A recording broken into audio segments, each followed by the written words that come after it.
Hi guys! This is our last day dito sa Hong Kong and simple lang yung masasabi ko, thank you Lord. Thank you Lord for bringing I Am Worldwide as an answered prayer. So many people like me na dating estudyante lang din.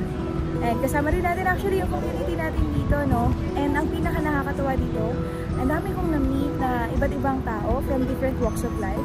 Mga top earners inside our community. And grabe lang, it really humbles me na there's so much more in life and talagang God is really working sa life ng bawat isa. Kasi minsan sa dami ng opportunity out there, minsan naiisip natin, meron bang para sa akin?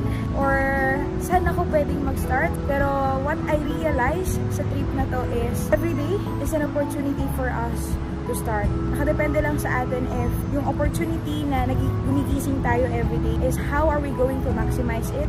How are we going to start? Kahit saang career ka man right now, and you need to be grateful and be excited sa life. Kasi kung ano yung energy natin, yun din yung na-attract natin. And I remember nung nilabas tong incentive na to, na free travel from I Am Worldwide, sobrang excited ako. Kahit na ilang beses naman ako nakapunta dito sa Hong Kong. Kasi sabi ko, makakasama ko yung community ng buong I Am Worldwide, which is, ano yun eh, yun yung experience na hindi mababayaran. Kasi yung mga taong nandyan, di carry different story kung paano rin sila napadpad dito, di ba? Na kung iisipin mo, talaga walang pinipili, different walks of life. And one thing lang na gusto kong makuha mo dito sa video na to, don't be afraid to dream big.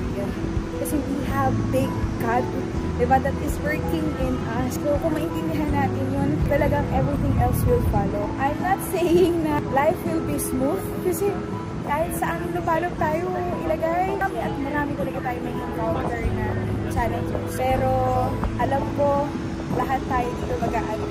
Never nyo naman tayo pinabayaan. Diba? Sana ikaw din. He is continuously fighting for you. You need to continue to fight for yourself and for the people you love. So yun lang. Thank you so much for watching. Bye-bye!